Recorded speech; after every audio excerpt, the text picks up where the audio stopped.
Anyone else stay up way too late watching Umbrella Academy last night? Welcome back to my channel. My name is Kim and I post bookish content twice per week.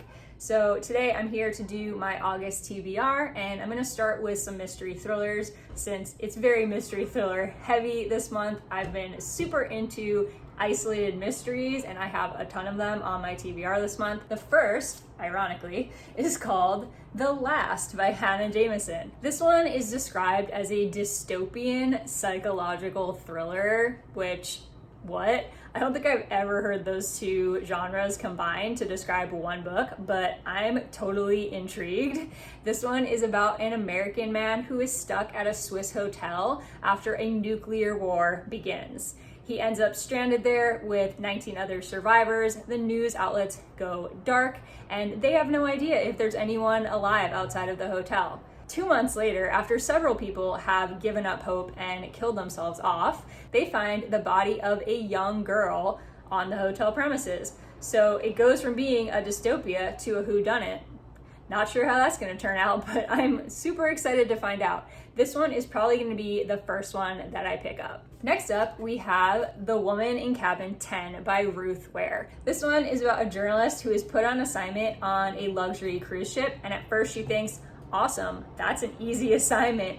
I get to vacation while I'm working. However, one night she sees a woman thrown overboard.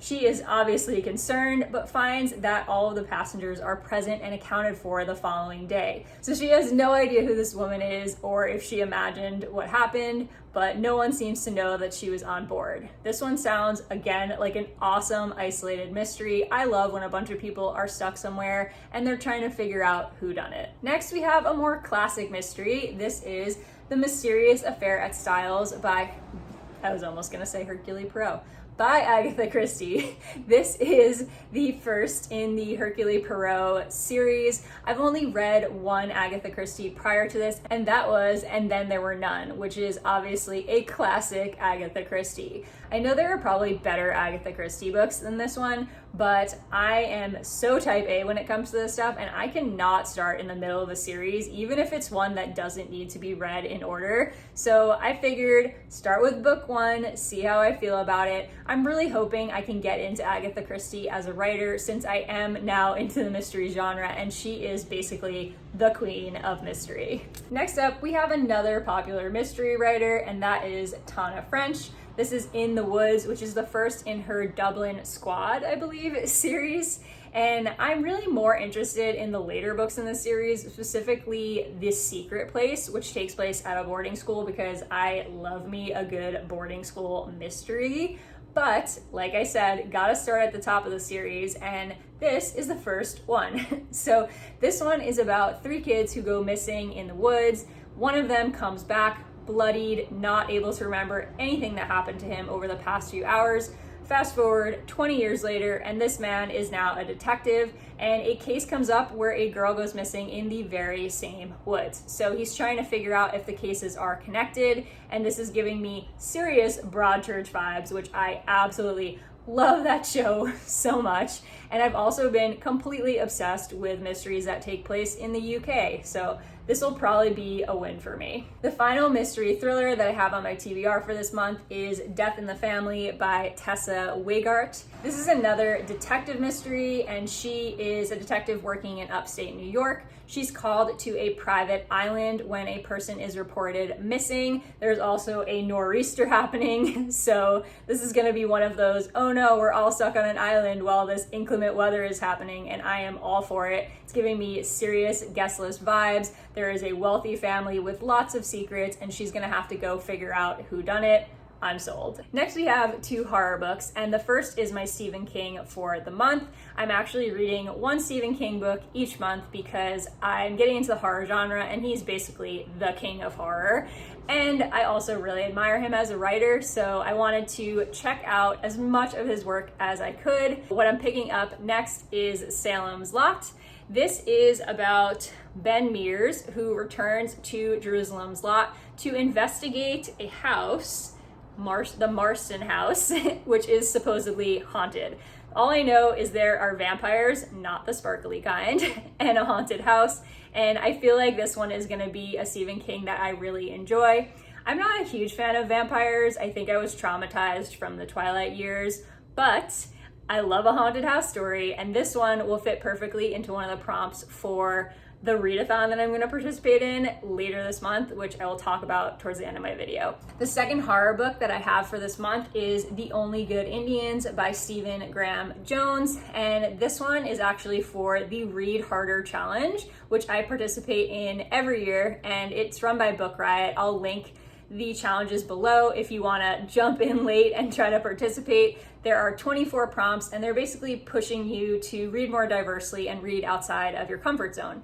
So this is going towards the prompt to read from a Native, First Nations, or Indigenous author. And this one is a horror novel that is about 4 American Indian men who are being stalked by a dark entity bent on revenge.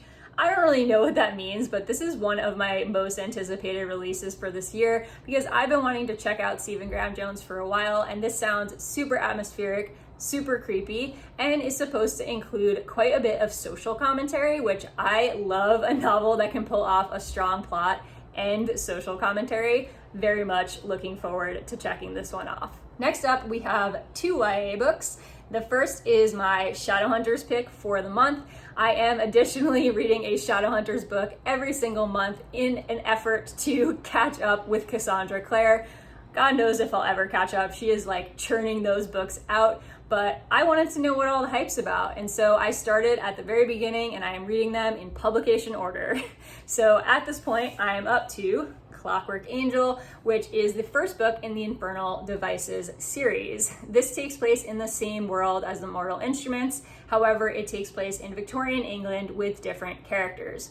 If you're not familiar with the Shadowhunters world, they are basically like warriors that fight demons, and in this world there are also a ton of downworlders. There are werewolves and shapeshifters and vampires and anything you can pretty much imagine.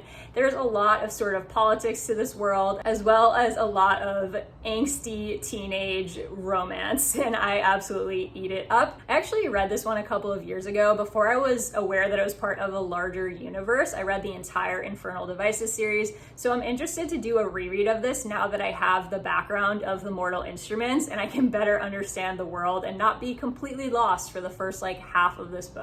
The other YA book that I have on my TBR for this month is This Is My America by Kim Johnson. I actually pre-ordered this because this sounds really important.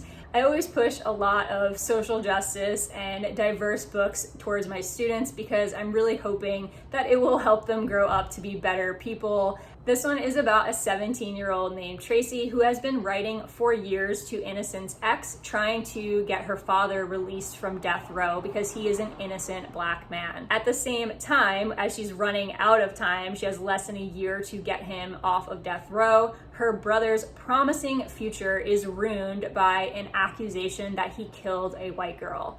This, I'm sure, is going to be very hard-hitting and difficult to read, but also super important as it deals with racism and our criminal justice system in the US. Next, a much lighter read, and this is the only romance that I have on my TBR for this month, but that is Get a Life, Chloe Brown, and this one is also going for the Read Harder Challenge. This is for the prompt to read a book with a main character that has a disability. So Chloe Brown, the main character of this book, from what I understand, has a chronic illness, and the plot is essentially that she makes a list to get a life with lots of things to push her outside of her comfort zone, including ride a motorcycle, go camping, travel the world with nothing but hand luggage, etc. I've heard that the romance in this is super cute and everybody has been raving about this on YouTube, so I'm really excited to have a nice happy read to mix up with all of these kind of darker reads that I have for this month. And last but not least, I have 2 books that kind of go together.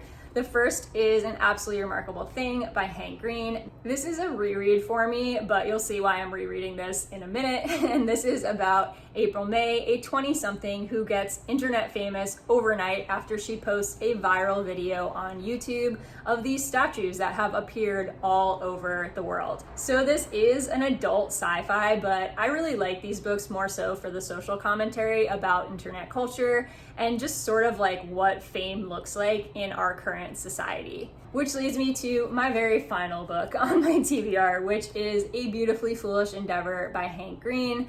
This one, I cannot believe I haven't gotten to yet. I wanted to get to it in July, so this will be at the very top of my TBR for this month. This is the sequel to the book I just spoke about, and I've been told that it's told in multiple perspectives, not just from April's point of view, so I'm so curious what that's going to look like. Can't really say much about the plot because spoilers, but excited to pick this one up.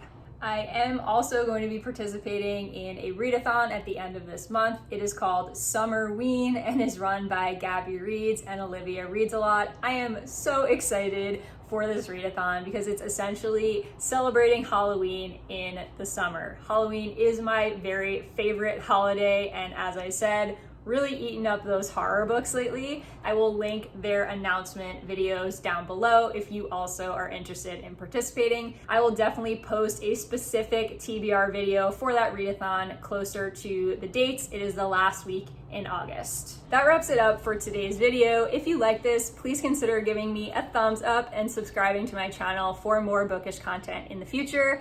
Let me know in the comments what you're reading in August and if any of these books should be pushed to the very top of my TBR for this month. See you guys next time.